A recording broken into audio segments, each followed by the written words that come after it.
मैनपुरी पहुंची सपा सांसद डिंपल यादव ने कार्यकर्ताओं को संबोधित किया और वहीं पर मीडिया के पूछे गए सवालों पर जवाब देते हुए भाजपा सरकार पर जमकर निशाना साधा। कहा, ये सरकार गरीबों व किसानों की हितैषी नहीं है। इस सरकार में महंगाई चरम सीमा पर है। लोकसभा चुनाव पर कहा, आने वाले 2024 के चुनाव में केंद्र में सपा की सरकार बनेगी। और क्या कुछ बोली सपा सांसद डिंपल यादव, देखिए रिपोर्ट।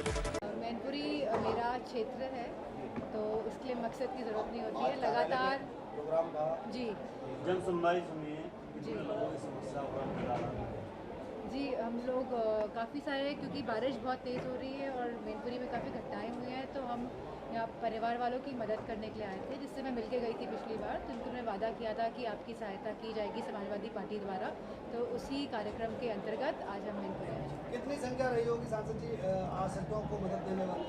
12 13 एक का कल होगा जी। लाइक वो डिस्क्लोज नहीं करेंगे, क्योंकि हम लोग अलग अलग लोगों को अलग अलग धनराशि दी गई है।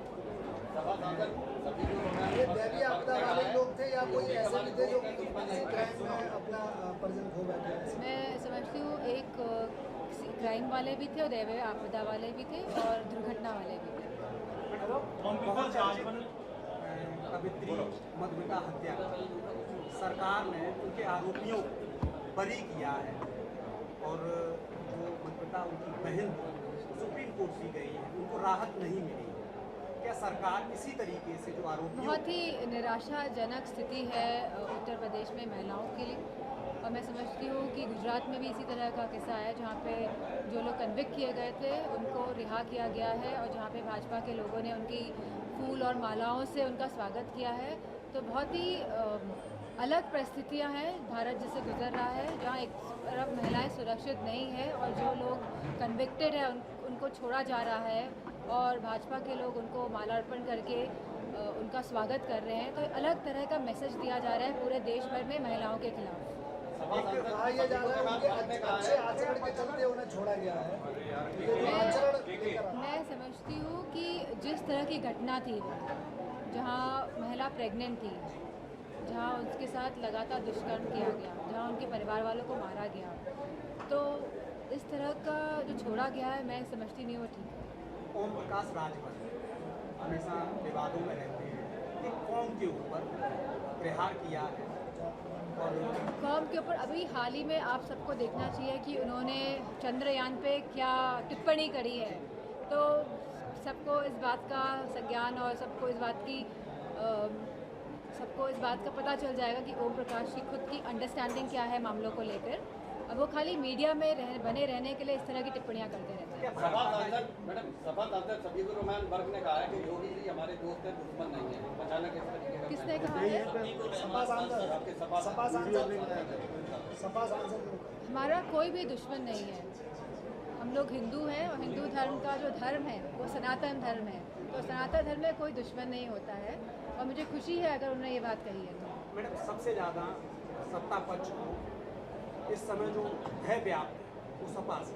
कारण ये है कि यूपी में सपा के अलावा आपको समझना चाहिए कि डबल इंजन की सरकार थी, जहाँ 10 साल केंद्र सरकार को पूरे होने जा रहे हैं, वहीं 7 साल हमारी राज्य सरकार के भी पूरे होने जा रहे हैं और बहुत सारी उम्मीदें थी और बहुत सारे वादे किए गए थे जनता को। हमारे युवाओं से बहुत सारे वादे किए गए थे, किसानों से वादे किए गए थे, महिलाओं से वादे किए गए थे और अपने वादों पे बिल्कुल खरी नहीं उतरी है। डिंपल जी, 2024 में आप यहीं से इलेक्शन लड़ेंगी या फिर कोई जिला बदलेंगी? जी, कोई मंथन हुआ अभी तक? नहीं, ये तो पार्टी तय करेगी कि ये चुनाव कहाँ से लड़ना है और लड़ना भी है या नहीं। स्वास्थ्य व्यवस्था है जहाँ सबसे ज़्यादा ये सरकार ये कहती है कि जो प्रधानमंत्री स्वास्थ्य बीमा से संबंधित सबसे ज़्यादा जो रिपोर्ट इस समय आई है कि वो सुने हुए हैं, बहुत घोटाले हुए हैं। आप एकदम सही कह रहे हैं। कैग रिपोर्ट के अंतर्गत बताया गया है कि बहुत सारे ऐसे लोग जो मर चुके हैं उनके अगेंस्ट में भी इस तरह के स्वास्थ्य की करोड़ों रुपए निकाले गई है राशि। तो ये बहुत बड़ा घोटाला है। यही घोटाला नहीं है, हमारे रोड कंस्ट्रक्शन के घोटाले हैं और जहाँ तक बहुत बड़े बड़े घोटाले आप देखेंगे सामने आएंगे। और ये खाली 5 किलो राशन दे के लोगों को सीमित रखना चाहते हैं।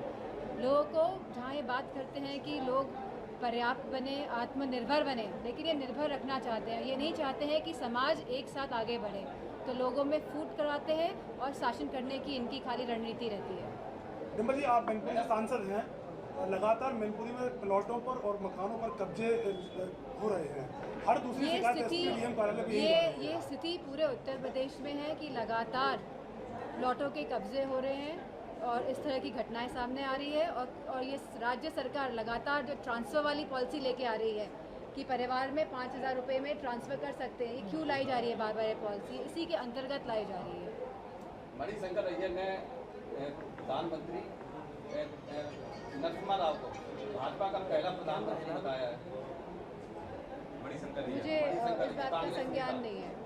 उनकी अभी एक किताब भी आई है। जी नहीं, मैंने इस बात में मैंने संज्ञान नहीं लिया। मैं देख के मैं गौतम गंभीर भाजपा सांसद ने बताया कि जो मणिपुर में जिस तरह घटना हुई है उसमें अपने आप को भारतीय बोलने में शर्म आती है।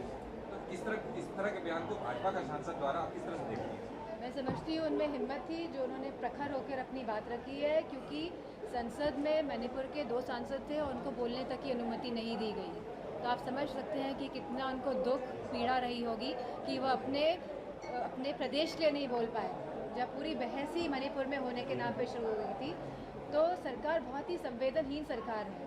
ये किसी के दुख और दर्द को नहीं समझती है, ये खाली वोट बटोरने की राजनीति करती है। इन्हें कोई मतलब नहीं है कि जनता किस हालत में है, कैसी परिस्थितियां हैं, कैसी समस्याओं का सामना जनता को करना पड़ रहा है। जिस तरह से मैडम चुनाव आयोग के वो पद के उसमें नियुक्ति को लेकर बीजेपी ने एक कमेटी गठित करके नगर चुनाव पालिका के उससे सीबीआई को बाहर किया है। इसको लेके आप क्या समझते हैं? क्या इसमें लोकतंत्र क्या बचेगा या आने वाला 2024 का चुनाव प्रभावित कितना होगा?